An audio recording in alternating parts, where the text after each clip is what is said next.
Hola, ¿cómo les va? Soy Carlos Rincelli. Bienvenidos a Ambiente de Vuelo. Ambiente de vuelo especial, ambiente de vuelo heroico, ambiente de vuelo que honra a sus héroes y héroes con todas las letras. Tuvimos que partir de este programa porque, bueno, nos interesaba también la operación, no solamente el hombre y el piloto que va al combate, sino la operación en este caso de Malvinas.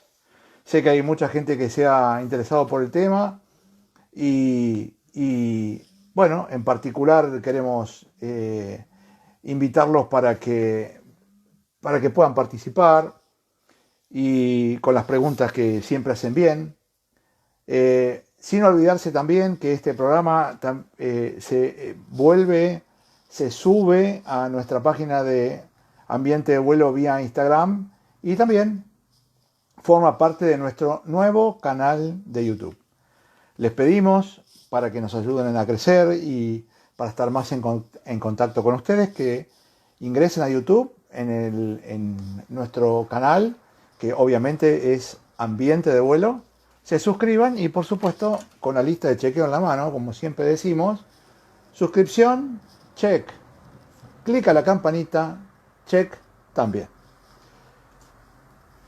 Este programa tiene la producción de Lucas Rincelli, estamos muy contentos de poder hacerlo y ahora vamos a ver si logramos, independientemente de saludar a todos, de pedirle a nuestro Héctor Pipi Sánchez que se incorpore a la transmisión.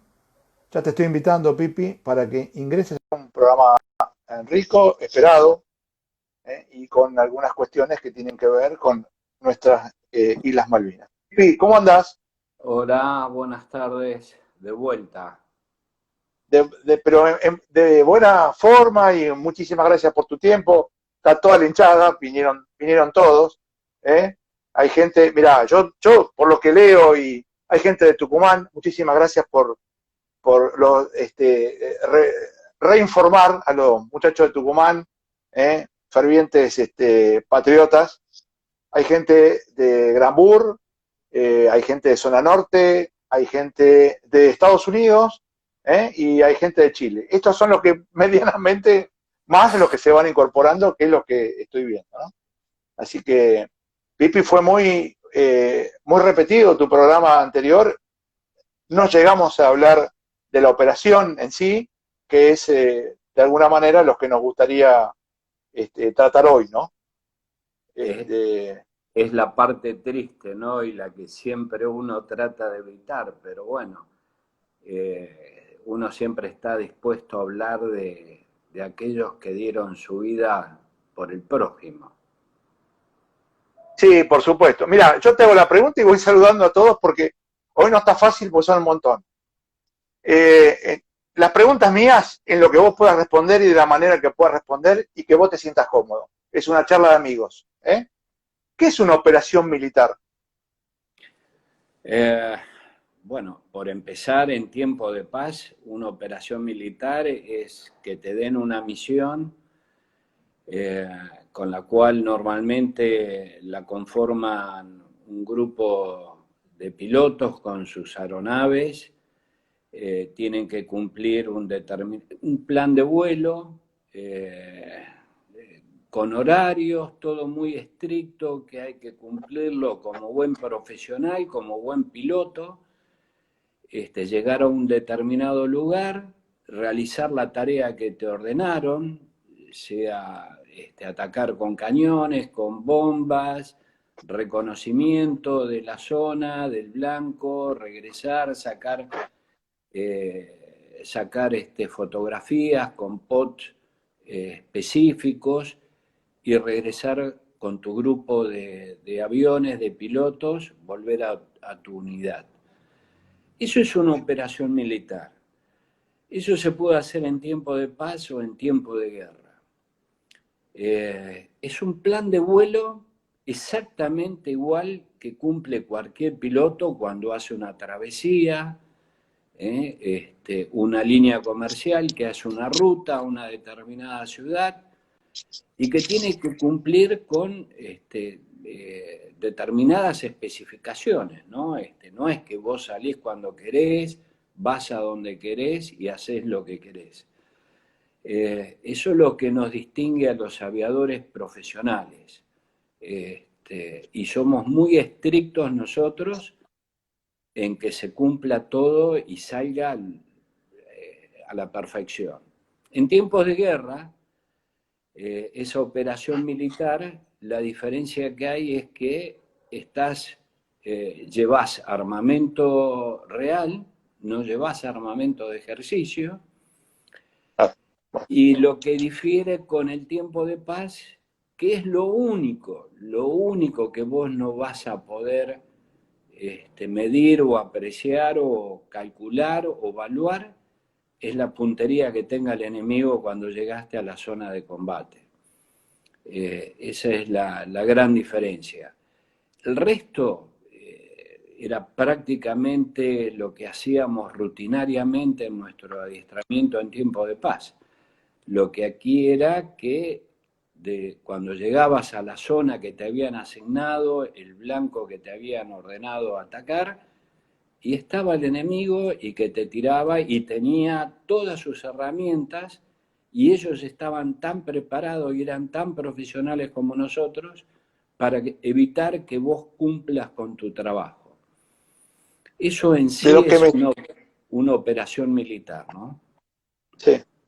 Perdóname que a veces nos vamos a pisar porque con la demora de internet, y le pido a la gente que también lo entienda, yo por supuesto quiero escucharte todos tus comentarios, y te voy a hacer una repregunta porque vos dijiste bien, en tiempo de paz llevábamos armamento para ejercicio, ¿no? Y en tiempo de guerra el real. ¿Cuál es la diferencia? Y yo te lo tengo que preguntar porque hay gente que no, como yo, probablemente, que no entienda bien qué es uno y qué es el otro. Armamento de ejercicio, las bombas son simuladas, no tienen el mismo peso que las bombas reales, por supuesto no te afecta tanto en el vuelo, ¿no es cierto? Llevas menos peso, tenés menos drag, ¿no? Menos resistencia al vuelo, Sí, claro. consumís menos combustible. Esa es la diferencia, ¿no? El armamento, para no gastar armamento de guerra, que es muy valioso, si bien hay campos preparados para que vos utilices y pruebes tu armamento de guerra, cada tanto tenés que probarlos y tenés que a Sí, tu claro. gente, alguna vez a tus pilotos jóvenes, le tenés que hacer el llevar, transportar y que lancen armamento de guerra, bombas o que tiren con cañones con munición de verdad. Lo tienen que vivir, si no, digamos, las sensaciones en vuelo son distintas, ¿no? Y hay que tener otro tipo de precauciones también digamos, en la administración de eso que estás transportando, ¿no? Te tengo que llevar a la guerra de Malvinas porque quizás hoy, si yo te hago una pregunta en cuanto a los equipos de navegación para llegar al blanco, probablemente hoy sea mucho más sofisticado y no sé si a través de un GPS o una munición inteligente que va sola. No, pero me imagino en ese momento, ¿no? Bueno, estamos hablando año 82, calcular, yo te estoy hablando por mi celular, en esa época no existía el celular, nos estamos comunicando al instante, o sea, nuestra base estaba en Río Gallegos, nuestra unidad estaba desplegada en Río Gallegos, yo para hablar con mi familia a San Nicolás por teléfono pedía la llamada y a la hora recién venía la persona a la que le había solicitado la llamada y me comunicaban. O sea, desde el vamos los tiempos eran distintos, ¿no? Por empezar, los aviones de combate en nuestra época, en esos años, el avión de combate es un avión que tiene que ser muy ágil, tener poco peso, mucha potencia para llevar mucha carga. Entonces, normalmente no tiene muchas ayudas a la navegación. Así que nuestros aviones, que eran del año 54, 50, la década del 50, para que te des una idea, estamos hablando del 82, prácticamente sacando un Bori LS era lo más sofisticado que teníamos. Ese año habían comenzado a instalar lo que llamaban los Omega, el sistema Omega, que vendría a ser lo que hoy es un GPS, pero Sí. con una precisión que no es la de un GPS de hoy en día. Así que no todos los aviones lo tenían, no todos los pilotos estaban habilitados para operar el GPS. Con lo cual solamente los más antiguos, en una formación de 4 aviones, llevaban el Omega, que nos daba una relativa precisión para llegar a la zona donde teníamos que atacar, ¿no? Vos calculá que teníamos que volar hasta el Blanco 1 hora y media prácticamente, sobre el mar, en malas condiciones meteorológicas, así que realmente era bastante complicado llegar al Blanco. Sin ayudas, prácticamente sin ayudas, tratando de no emitir comunicaciones por VHF, porque vos cuando emitís una comunicación en VHF, el adversario está haciendo escucha de las frecuencias. Si hay una misión en el aire próxima a la zona donde ellos estaban operando, los advertías o lo ponías en preaviso de que había alguna aeronave no identificada que estaba en la zona. Así que tampoco, o lo que teníamos que tratar de evitar era hablar por VHF entre nosotros. Todas las comunicaciones eran con señas con las manos. Así claro, que ahora, en realidad no, dale. el navegar en esa época era bastante complicado. Teníamos buen adiestramiento y te ayudas mucho con las cartas visuales de navegación. Es que básicamente y terminalmente volaba visual en un contexto donde la situación meteorológica promedio y reinante, que ya lo vamos a tocar como tema adicional, no era la mejor, digamos que era la peor de todas, porque la reducción de visibilidad era increíble y ya lo vamos a desarrollar. Saludando a los muchachos de Juntos por Tucumán, que están al pie del cañón desde el otro programa y han hecho mucho para que, bueno, que la gente te pueda ver. Cuando vos hablaste de una formación, ¿está bien? Y quiero preguntarte si había un esquema de formación de tantos aviones o era lo que teníamos para volar, digamos. No. O si hay algo normado o... La formación típica que operaba la Fuerza Aérea eran de 4 aviones. Es la unidad básica mínima para que operen en combate, son 2 aviones. ¿Está bien? Ahí está. Sí. Bueno, eso es lo mínimo. Quiere decir que tienen que trabajar de a 2 porque van realizando trabajo en equipo, es eso. Ustedes lo saben, en la cabina de un avión comercial van 2 y entre los 2 van haciendo una serie de trabajos que están coordinadas. En las formaciones nuestras es lo mismo, o sea, lo mínimo son 2 aviones para destruir un buque no te alcanzan. Lo que normalmente se mandaban cuando eran buques eran formaciones de 2 formaciones de 4 aviones, ¿se entiende? Sí, claro. Perfecto. En esa formación de 4 aviones van cumpliendo distintos roles y los puestos dentro de esa formación lo van ocupando por antigüedad en el servicio y por experiencia en vuelo. El líder, el número 1, el que le sigue en experiencia es el número 3, el número 2 es uno de los más jóvenes, pero ya tiene más de un año volando el sistema, Y el número 4 normalmente era un piloto que tenía un año de experiencia en vuelo. Y en esa formación van cumpliendo todo distintas tareas. La responsabilidad primaria la tiene el líder, el número 1, que tiene que llevar la navegación y llevarnos a todo al lugar donde tenemos que encontrar nuestro blanco. El que lo ayuda es el número 3. El número 2 y el número 4 van cumpliendo otras tareas, que es de seguridad. Alguien tiene que ir viendo lo que nos va ocurriendo alrededor. Nosotros no teníamos ningún equipo a bordo que nos alertara que nos estaba iluminando algún radar. Claro. No teníamos ticas, que en vuelo es muy útil. Olvidá. Bueno, o sea, no teníamos nada de eso. Se suple con el trabajo humano del piloto que está integrando esa formación. Hay que Ahora, controlar. déjame. Hay que controlar. No, Dale. no, quería explicar esto para que quede de lo que está explicando Pipi, no por interrumpirte, sino para no dejarlo pasar. Él dijo, ustedes cuando vuelan hacen un trabajo en equipo, en una cabina, son 2 pilotos y hacen un trabajo en equipo. Perfecto. Lo que él aclaró y humildemente, y yo lo voy a resaltar, es que cuando él volaba un avión que era monopiloto.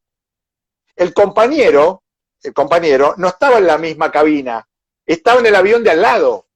Formaban un equipo, pero volando los dos, tan cerca que conformaban un equipo. Pero quiero ratificar esto. Pipi iba en un avión y el teniente, cualquiera sea, el capitán, como se llame, no importa, el otro piloto iba en otro avión. Él lo dijo bien, ustedes en una cabina hacen un trabajo de equipo y es verdad, pero ustedes iban paralelo uno con el otro. No lo quería dejar pasar, discúlpame.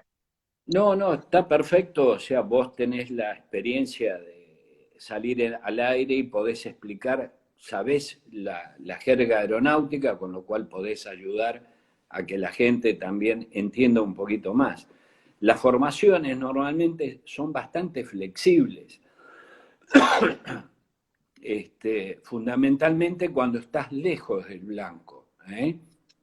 Claro. Bastante flexible para que, digamos, vos puedas controlar y realizar todas tus actividades dentro de tu cabina.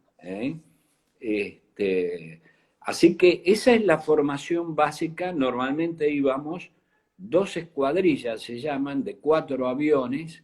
Íbamos a atacar un blanco tratando de producir el mayor efecto sobre ese blanco. 8 aviones que tenían que cumplir una ruta determinada.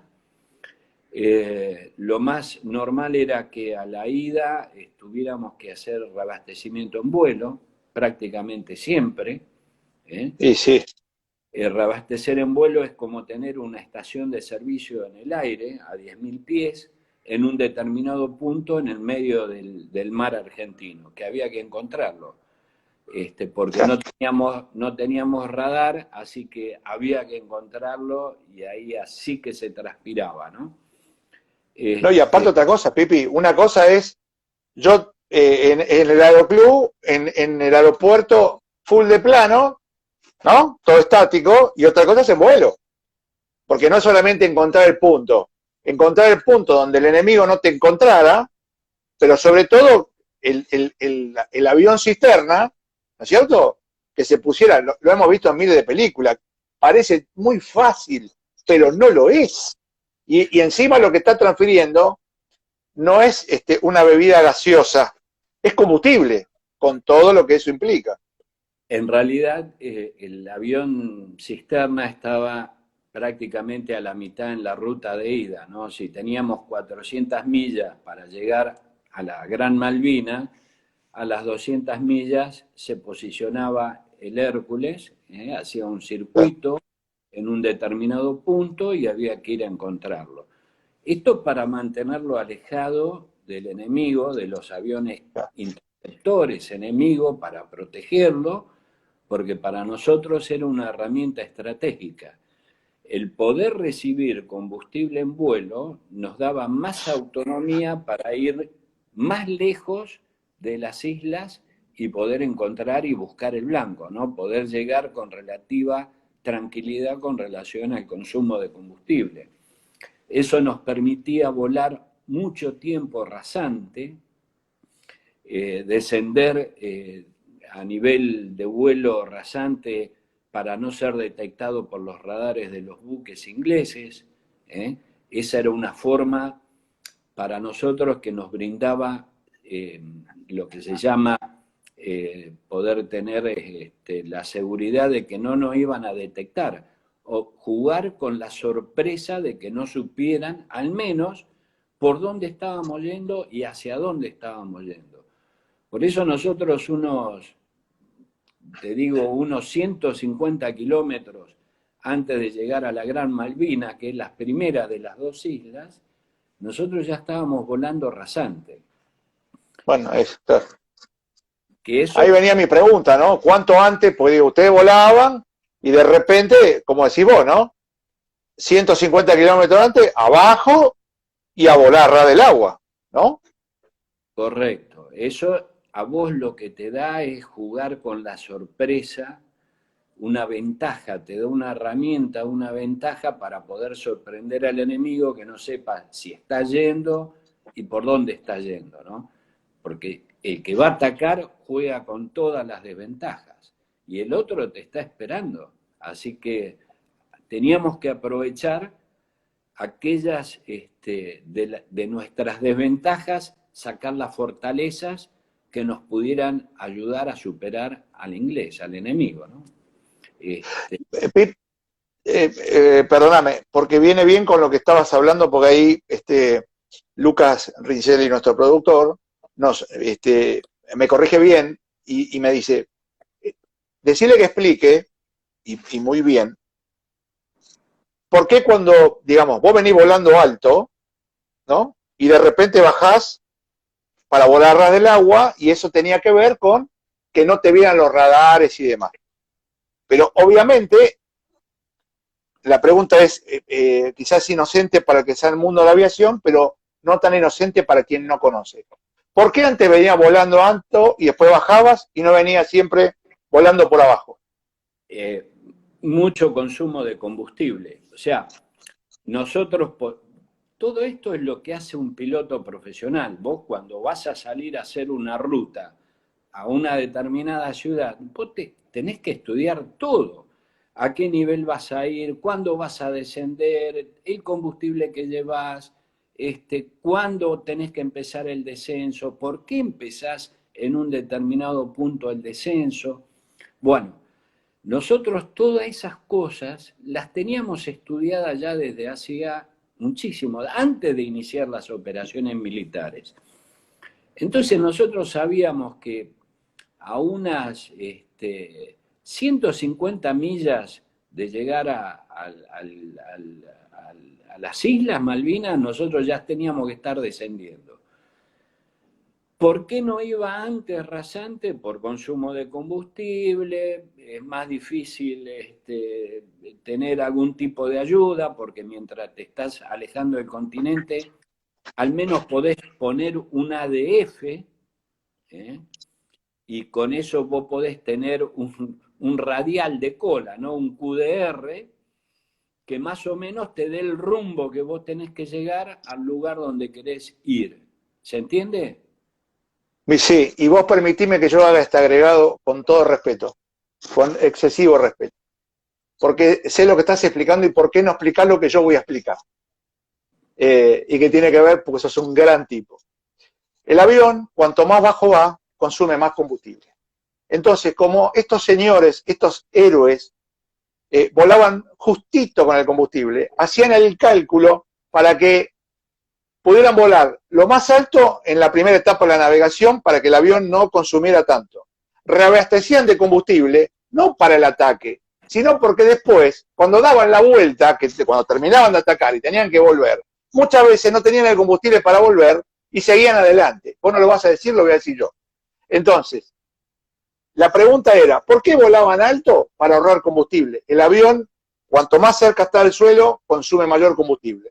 Entonces, volaban alto para que el consumo sea menor y 150 kilómetros antes, como dice Pipi, ahí bajaban, pero tenía el doble propósito, porque sabían que iban a consumir más combustible, pero necesitaban resguardarse de que el enemigo no los viera, lo cual es doble acto heroico. Y muchas veces, como dijo Pipi, el tema de poner el C-130, porque el ideal sería haber agarrado la ciela, haberla traído para acá, o haber llevado el continente para allá, es metafórico lo que estoy diciendo, para que no haya tanta distancia al blanco. Bueno, no se pudo.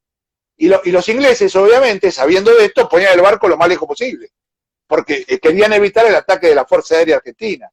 Entonces, el reabastecimiento de combustible, que estuvo explicado perfectamente por Pipi, tenía más que ver con la vuelta que con el ataque en sí.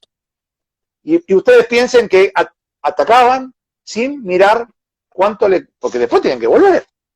¿Cuánto tenían para volver? Esto lo aclaro yo, ¿eh? Sí, hay otros detalles técnicos, son muy técnicos, ¿no? De todo lo que vos tenés que ir calculando o sabiendo previamente, antes de iniciar cualquier misión, esto lo analizábamos y lo estudiábamos. Nuestro avión, que era de la década del 50, tenía muchas fallas. ¿Qué nos pasaba? Al principio llegábamos al reabastecedor. Me pasó la primera misión que hice, íbamos 8 aviones a atacar el desembarco en Bahía San Carlos. De los 8, solamente 2 pudimos hacer reabastecimiento de combustible. Los otros 6 tuvieron problemas, las válvulas se trababan, estaban muy viejas, entonces no nos podía transferir, no les transfirió. Quedamos 2 y fuimos 2. Varela, un tucumano, el Trucha Varela, fue mi líder ese día, fuimos los 2 solitos, de 8 que éramos. Para evitar esos problemas técnicos, ¿qué hacíamos? Si bien la transferencia de combustible, el A4B, tiene 2 tanques... Pipi, perdóname porque si no, perdóname, seguirlo explicando, yo necesito, por un tema técnico, 10 segundos pararme, pero seguí explicándolo, por favor. El A4 tiene 2 tanques de combustibles externos, que están llenos de combustible, y por presión de aire va transfiriendo el combustible al motor. ¿Qué nos pasaba? El consumo de combustible empieza primero a consumirse esos tanques externos. Después se consumen los tanques de ala y el tanque de fuselaje. ¿Qué pasaba? Cuando llegábamos al reabastecedor, por lo obsoleto que era nuestro avión, no le pasaba el combustible hasta esos tanques externos. Sí nos transfería internamente, pero no a los tanques. Y nosotros necesitábamos llenar los tanques. Entonces, ¿qué hacíamos? Desconectábamos ese sistema que es automático, lo anulábamos con una perilla. Entonces, ¿qué hacíamos? Íbamos consumiendo el combustible interno, lo que tenés en tus alas y en el fuselaje. Cuando llegábamos al Hércules, nos asegurábamos que sí nos iba a transferir el combustible. Entonces empezamos a tener menos falla y conseguir que fuéramos más aviones a atacar al blanco, que vos necesitas una masa importante de aviones que llegue. ¡Claro! ¿Cuál era el riesgo? Que vos tuvieras una falla en ese momento, tampoco te transfiriera combustible el Hércules, no te funcionara cuando conectabas esa llavecita, no te transfiriera el combustible, te quedaras sin combustible en el medio del mar argentino. Claro. ¿Qué hacías vos como profesional? Anulabas un sistema de funcionamiento que es normal del avión para asegurarte llegar al blanco, con el riesgo de que después esa anulación o esa operación que vos la haces forzada fuera perjudicial para vos y te produjera, ¿no es cierto?, un daño que fuera irrecuperable. Pero bueno, vos sabés muy bien que en las operaciones militares hay que cumplir la tarea, ¿no? Había que ir, a ver, en la isla estaba todas nuestras fuerzas terrestres combatiendo, sabíamos que a la noche los hostigaban constantemente los buques ingleses, y bueno, nosotros al ir sabíamos que lo estábamos ayudando a ellos, al menos a que no lo siguieran hostigando y cañonando constantemente. El ir nosotros hacía que se alejaran de las costas, de las islas, y de alguna manera vos te sentís que estás haciendo algo útil por el otro también, ¿no? Que la está pasando mal en tierra y en las islas. Esas son muchas de las motivaciones que a veces no se cuentan. El por qué vos te jugabas, ¿no? Porque vos tenías otro que la estaba pasando peor que vos todavía. Pero Y bueno, esto, el nivel de vuelo normal para nosotros ir era 10.000 pies. Como te dije, bajábamos rasante. A la ida siempre teníamos viento favorable nosotros de cola. Los vientos en nuestro sur, vos sabés que son predominantes de oeste a este. Así que a la ida era bárbaro, iba más rápido, consumías menos combustible. Tuvimos problemas al principio cuando empezamos a volar rasante, íbamos tan rasante que las gotas de las olas se rompían y se pegaban en nuestro parabrisas. Al secarse te dejaba ciego. Así que al principio, como no sabíamos eso, fue bastante complicado hasta que lo pudimos solucionar con ingenio, ¿no? Y tecnología. bueno, Después de eso te quería preguntar, perdóname, de eso te quería preguntar, no sé si querés redondear al respecto, pero porque, y así tomás agua de paso, y les pido disculpas a la gente, me tuve que levantar los minutos porque no iba a poder continuar con el programa prácticamente, y bueno, sabía que Pipi estaba explicando algo que yo estuviera o no, era lo de menos. A lo que voy. Vos hablaste hace un ratito de aviones viejos que lo usaron como si fueran recién salidos de fábrica, lo exigieron como si fueran aviones absolutamente nuevos, lo cual habla de la nobleza del avión. Hiciste referencia a las válvulas de combustible, que en algún momento se trabaron, y hasta te diría que, digamos, dentro de la falla que puede tener un avión, y más un avión de combate, bueno, debe haber, te lo voy a plantear así, debe haber algo que probablemente ayudó a que se empezaran a trabar la válvula, porque ustedes no estaban volando sobre la Tierra, estaban volando sobre el agua. Y el agua, el océano, la sal que tiene, el salitre, trae múltiples problemas para los aviones.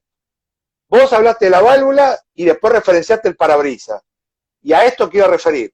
Sin equipo de navegación, yendo a atacar a un buque, lejos del continente, cargado de combustible en lo que pudieron, insisto en esto, por eso la pregunta inicial fue equipo de navegación, encima no veían, porque ustedes tienen que volar visual. Ahora, decime, aunque yo la conozco la historia, por favor, ¿cómo solucionaron lo del salitre en el parabrisas? Bueno, sí, a la vuelta, después de las primeras misiones que detectamos ese tema, hubo un bioquímico que estaba destinado ahí en Río Gallegos y empezó, en realidad produjo una silicona que sería cualquiera de hoy en día, ¿no es cierto?, que vos le aplicás a un parabrisas para que te lo proteja, ¿no? Eso ayudó mucho. ¿Qué pasaba? Esa silicona vos la tenías en tu parabrisas, evitaba que se pegara la sal de la ola que rompía cuando ibas rasante. De todas formas, muchas veces vos tenías que volar dentro de la tormenta. Yo me he metido rasante, dentro de una tormenta que el agua llegaba hasta el suelo, donde no tenías visibilidad más allá de la trompa de tu nariz, de tu avión, de la nariz de tu avión, y bueno, ¿qué pasa? Se te lavaba. Así que cuando seguías volando rasante, volvías a tener... Pero bueno, todo se fue solucionando, estudiando. Como buenos pilotos, buenos profesionales, vos tenés que ir sabiendo todo y tratando de prever todas esas dificultades que se te van a presentar. Lo mismo que te decía, los aviones tenían otras novedades. Una misión que fuimos el 24 de mayo a Bahía San Carlos, me quedé sin radio. Perdón, sí, en realidad ese día éramos 5 aviones, una formación de 3 y otra de 2. Y empezó a haber un ruido, salió una emisora, es como que un micrófono quedó pulsado y Claro, metía ruido en la frecuencia. Empecé yo, traté de ver quién era, estaba bloqueada la frecuencia, así que calculé que era la mía y apagué la radio. O sea, ese día me fui claro. sin radio. O sea, no me pasó nada, pero te imaginas que si en el medio del combate, cuando estás atacando, alguien me tenía que dar alguna indicación, como ocurre cuando vos ves al otro que le están tirando un misil, vos le decís vire a la izquierda, rompa a la derecha, vos vas dando algunas indicaciones cuando estás frente al enemigo y te está tirando con todo su armamento. Pero bueno, había que asumir estas cuestiones. Ese día apagué la radio, fue poco después de salir del reabastecimiento, lo apagué y bueno, y fui con la formación. Así que le avisé al guía mío que no tenía radio. Y bueno, seguí tranquilito, por suerte no me pasó nada. Ese día pudimos volver los 5, ¿no? Pero había que asumir los riesgos también que se te iban produciendo. Vos sos el comandante de tu avión. Yo podía Claro. haber simulado tener oscilaciones de RPM, de motor, y me podía haber vuelto y no hubiera sufrido el tener que enfrentar todas las adversidades que tenías que pasar durante una misión. Pero bueno, gracias a Dios es lo que vos haces. En realidad aprendés a superar tus propios miedos y poder cumplir con tu misión. En la formación, ¿no? Vas en formación, rasante, llegás al blanco enemigo, en algún momento la maniobra, yo voy a decir una barbaridad que me vas a corregir, en algún momento levantarán la nariz del avión o la mantener recto y nivelado y alguien da la orden de atacar. Ese que da la orden es el líder. En realidad, el primero que veía al enemigo era el que indicaba a dónde estaban los Sí, aviones, y ahí toda la formación viraba o seguía para adelante si estaba adelante. En realidad no se habla mucho, ya todos sabíamos desde cuando habíamos hecho nuestro briefing, nuestra reunión previa al vuelo, todo esto ya lo tenés hablado. Si había un buque, cómo hacíamos, si había 2, si había 3, cómo nos separábamos, cómo atacábamos, lo teníamos ya todo brifeado, charlado previamente en tierra. Yo las veces que fui, bueno, vos ves el blanco, te doy un caso, el 24 de mayo yendo a Bahía Agradable, íbamos todos formaditos, escalonados, ¿no? Escalonados se dice formado los aviones, ponele a la derecha del líder.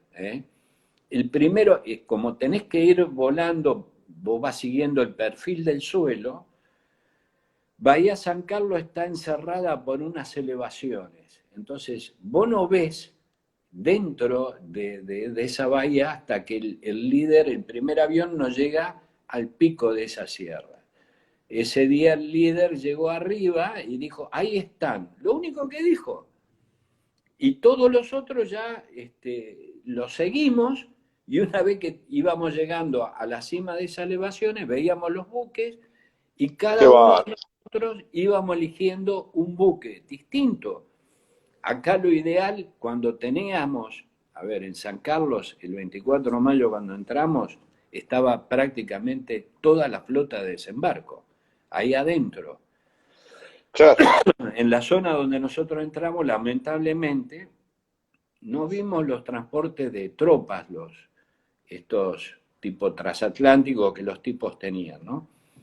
Pero sí delante nuestro estaba en línea, estaban todos los buques logísticos, que son inmensos, había 5 buques, así que nos abrimos los 5 aviones y elegimos, ese fue el día en que cada uno de nosotros tuvo el placer de elegir su propio barco para atacar. ¿Cómo tirás? Nunca levantábamos la nariz, o sea, en el momento que vos lo ves, ellos te empezaron a ver y te están tirando con todo, ¿no? Claro, te están tirando Misiles, con todo. Claro.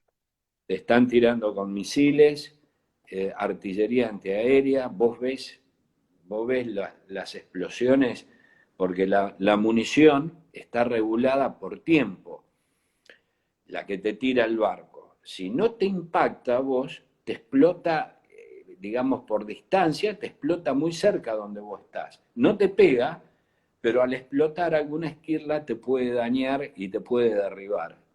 Todo esto es automático lo que hace el buque, por computadoras, en fracciones de segundos. Así que vos estás viendo Por computador, pará, por computadora ellos. ellos, sí, siempre. Ellos tenían toda la tecnología que tenían en Claro, la década del 80. Así claro. que vos estás viendo todo lo que te va explotando alrededor tuyo, entonces con más razón me ponía más abajo para evitar, ¿no es cierto? Ves Sí, sí, sí, sí. las trazantes que te van pasando. A ver, al principio cuando venían yo decía, de acá no salgo. Y sin embargo no me pegaban, increíble, no sé por qué, pero vos ves cómo te pasa todo ese fierrerío que está volando, te pasa alrededor tuyo, ves las explosiones alrededor tuyo y seguís derecho. Vos tenés encendida en tu parabrisas, ¿no es cierto? Donde estás mirando al frente, tenés una mira que está regulada para el armamento, para la bomba que vos llevás. Así que en un determinado punto, que era muy cerca del buque, lo que hacíamos era tomar altura, ponernos a la altura de la cubierta del barco, no más de 15 metros, 20 metros, 30 si querés, ¿eh? Y vos seguías volando a esa altura hasta que un puntito, se llama el piper, de un círculo iluminado que tenés adelante tuyo, lo hacías coincidir con el centro del buque. Ahí vos soltabas tu bomba. ¿A qué distancia era? Vos calculás que soltábamos la bomba, vos tenés que esperar una fracción de segundos, porque si vos enseguida tirás palanca atrás, la bomba te sigue a vos. Claro. La podés chupar y haces que le erres al buque. Sí, En tu ascenso, el aire que estás chupando abajo chupa la bomba. Bueno, entonces la soltaban, te quedabas un instante ahí para que la bomba se pudiera separar, se retrasara. Cuando la soltás, se empieza a retrasar, porque ya no la sí, estás transportando. En ese momento tenías que saltar el avión, tirar palanca atrás bruscamente, saltarlo, porque si no chocabas con todas las antenas contra la estructura del buque. Así que había que saltarlo bruscamente, evitarlo, no tomar mucha altura e inmediatamente apenas pasabas el buque, clavarte de nuevo contra el agua e iniciar tu para que escape. no, claro, para que no te vuelvan a bombardear cuando estaba yendo. En realidad los tipos te tiraban. Cuando entrabas, cuando salías, tiraban Ah, siempre. La entrada siempre era relativamente prolija, o sea, los 4 aviones, los 5, los 7, los que fuéramos, relativamente prolijo y ordenado.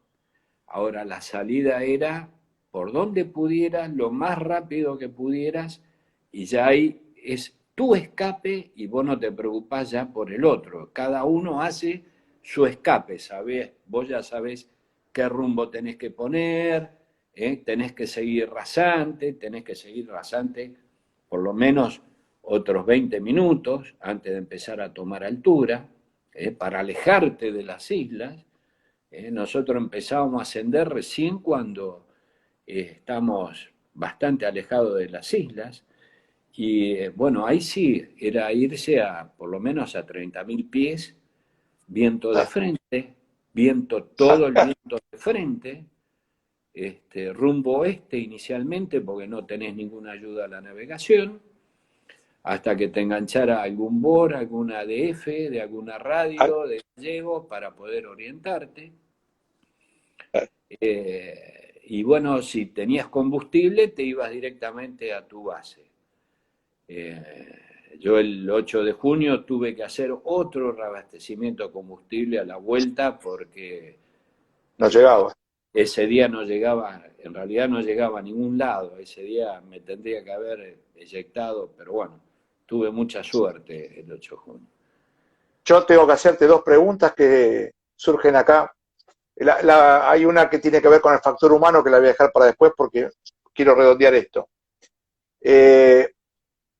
Vos recién contabas que ustedes atacaban, ¿no es cierto? Y después tiraban palanca atrás para salir, no tragarse las antenas del barco o de lo que fuera, y una vez que salían del sector de impacto directo, bajaban y volvían a volar rasante hasta tanto se fueran del alcance Ahora, me pregunto, evidentemente ahí tenías un barco con toda la defensa antiaérea del barco, ¿sí? O de la parte terrestre. Pero esos barcos y esos portaaviones que trajeron, porque ni lo tocamos, pero sabe la gente que existieron, adentro de esos portaaviones había Harrier, que tenían despegue vertical. Digo, me imagino que la alarma, los tipos, cuando se lo veían venir, a los Harrier también, o sea que ustedes prácticamente tenían dos combates, con el barco para impactar y después para escapar del Harrier, ¿o no? Todo, a ver, son las líneas de defensa que te pone el enemigo. La primera línea de defensa que te pone son los aviones interceptores de ellos. Los Claro. aviones interceptores de ellos trabajan de a dos, se llaman patrullas aéreas de combate, trabajan de a dos, y ellos la ponen en distintos sectores para cubrir, proteger a su flota y a sus fuerzas. Entonces, el que nosotros empezáramos a bajar antes era para que los radares no nos detecten y no le den la posición tampoco a los interceptores, porque los interceptores te van a ir a buscar.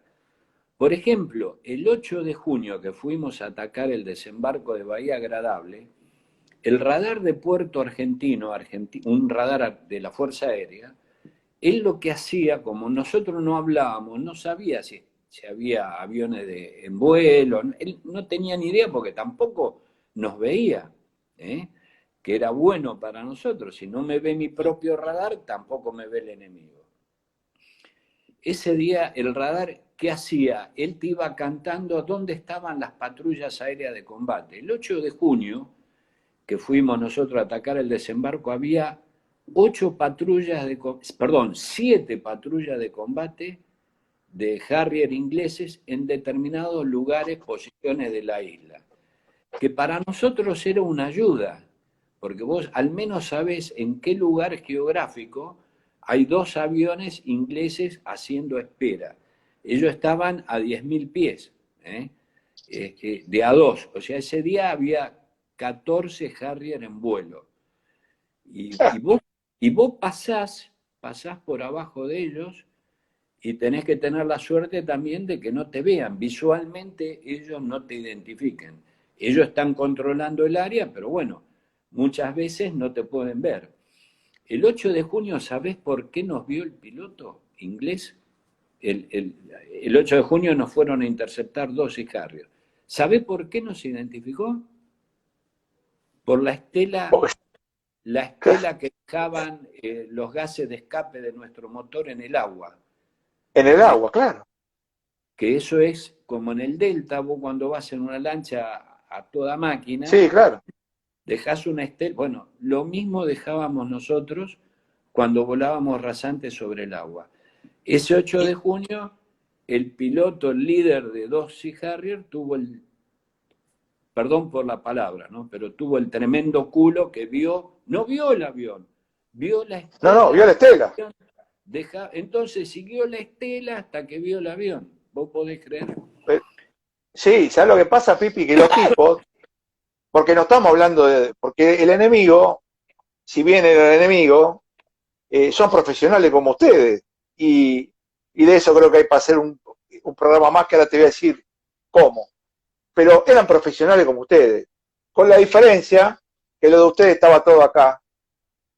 Y ellos eran profesionales y con el mayor de los respetos como profesionales, pero era otra cosa. Ustedes llevaban más de esto, ¿eh? Por eso están tan marcados los corazones de los argentinos y son héroes, y debe ser así. Y yo creo que hasta en las escuelas deberían tocarlo el tema, ¿no? Déjame Avanti. terminar la idea. O Sí, sea, los ingleses, la flota te pone línea de defensa. Entonces, la primera era los Sea Harrier, ¿eh? La más lejana de la flota. exacto. Después venían los misiles que disparan desde buque o de tierra, buque, de larga, media y corta distancia. Y lo último, la última barrera defensiva es la artillería antiaérea, del buque o de las fuerzas terrestres que vos Ah, vas a atacar. Entonces vos vas superando, en la medida que vas volando, vas superando distintas líneas de defensa que te pone el enemigo. Y vos tenés que armarte de la suficiente astucia para ver cómo le vulnerás esa línea de defensa sin tener la tecnología ni la... A ver, yo hoy con el diario del lunes, ¿cómo me hubiera gustado tener un Super Étendard, haber volado Super Étendard? pero claro, Vos tirabas un misil a 20 millas. A 20 millas no veías nada, nadie te tiraba nada, no transpirabas, no estabas transpirado por nada, tenía radar a bordo, tenía radar warning, lanzaba el misil iba solito al blanco y vos te volvías tranquilo a tu base, pero iba sabiendo solito porque tenía una punta inteligente y eso, el misil trabajaba solo. Vos no lo el, tenías eso. el misil tenía su propio Sistema de radar. navegación. Primero el Claro. radar del avión le pasa la información, la primera data se la pasa el radar de a bordo del avión. Una vez que lo lanzó, ya pone en funcionamiento el misil su propio radar y empieza a trabajar con su propia información. Y se independiza del avión. Es lanzar y olvidarse. El armamento es fire and forget, así lo llaman, ¿no? Dispararlo y olvidarte, te podés volver Y tranquilo. olvídate. Pero bueno, Sí. y hablando de los ingleses, porque muchas veces yo subo alguna foto con un piloto inglés y me tratan de traidor a la patria, fíjate vos, ¿no? Una Escriben locura. Una en las locura. redes, y yo siempre aclaro para aquellos que, viste, vos razonás y pensás, ¿no? En caliente, yo siempre les digo, en caliente, si yo me lo hubiera encontrado el piloto que derribó a mis compañeros, un día después, un mes después, un año después, 5 años después que terminó la guerra, probablemente lo hubiera querido matar. Con el tiempo, vos entendés que el otro tipo es lo que vos dijiste, él era un profesional igual que yo. Le pagaban un sueldo igual que a mí. ¿eh? Tenía que cumplir órdenes igual que yo. ¿eh? Pero no le Y había pagaban igual que a vos, eso seguro, ¿eh? y había jurado defender a su bandera, igual que yo juré defender la mía. Entonces Seguro. hay que tener en claro, las guerras las declaran los viejos políticos que se conocen mucho y se odian, pero Sí. las batallas son peleadas por jóvenes soldados que no se conocen y no se odian. ¿eh? Eso es lo que hay que sacar de conclusión en esto también, ¿no? Por ¿Te eso puedo pedir que la repitas, por favor, lo que acabas de decir? las guerras son declaradas por viejos políticos que se conocen mucho y se odian mucho. Thatcher y Galtieri se conocían, ¿eh? Por eso, se conocen mucho y se odian mucho. Pero las batallas son peleadas por jóvenes soldados que no se conocen y tampoco se odian. A nadie le gusta ir a morir o a matar. Eso lo hablamos el otro día, ¿no es cierto? Uno se prepara para defender su patria, gustoso de poder y una gloria de haber podido intervenir. Para mí, una experiencia terrible. Me hubiera gustado evitarla, pero creo que es lo más grande que he hecho en mi vida, personalmente, ¿no? La huella más importante que puedo dejar a mi familia, es lo único. Sí. Pipi, estoy al recontralímite, se nos va a cortar el tiempo. Yo necesito decirte lo siguiente. Otra charla. Otra charla, porque ¿sabés qué pasa? Hay la parte humana. Yo quiero hablar de Lucas, anda tomando nota. Operación Malvina, el rescate, porque quiero hablar de la parte humana, de cómo lo rescataban a ustedes, cómo armaron el sistema de rescate cuando no había nada, qué pasaba con el que no volvía, qué pasaba con el que no quería volar, ¿me entendés? Y da para otra charla. Yo necesito abusar de vos, porque esto que debería darse en los colegios, por ahí alguien lo escribió y coincido, estas charlas deberían ser motivo de charlas obligatorias en los colegios. Cuando uno dice San Martín, Belgrano, la Escarapela, los héroes de Malvinas, los pilotos, los soldados, la gente de tierra y demás, porque son parte de nuestra historia. De acuerdo, como te dije el otro día, en la otra charla, ¿no es cierto? Para mí, o sea, los héroes, ¿quiénes son para mí los héroes? Lo que dejaron lo más sagrado que vos tenés, ¿no? Que es su vida peleando por su prójimo, por su pueblo, por su nación. Yo lo único que hice fue cumplir con mi promesa al pueblo argentino, a mi bandera. Lo único que rescato es haber vencido mis miedos, haber podido hacer mi trabajo, haberlo cumplido, no haberme cagado, no haber buscado excusas. Por eso yo siempre hago la diferencia. Sé que el tiempo es tirano para vos y es muy difícil en 50 minutos hablar de estos temas. Una hora. Todos, a ver, el tema que vos quieras tocar, todos son complicados, profundos. El factor humano, imagínate, en una línea aérea, vos entás... Pipi, pero yo sé que es una barbaridad lo que te voy a decir. Me quedan 20 segundos y me cortan la transmisión. Déjame decir a la gente que le agradezco la charla gigante y nos volvemos a encontrar con ustedes el viernes. Pero Pipi, yo ahora después coordino con vos una nueva fecha cuando vos puedas y seguimos charlando de este tema. El agradecimiento, mira, así, como siempre, me enorgullece ser tu amigo y la gente lo consume y bien y es una clase la que estás dando. Cierro 15 segundos. Gracias, nos vemos la próxima. Excelente programa.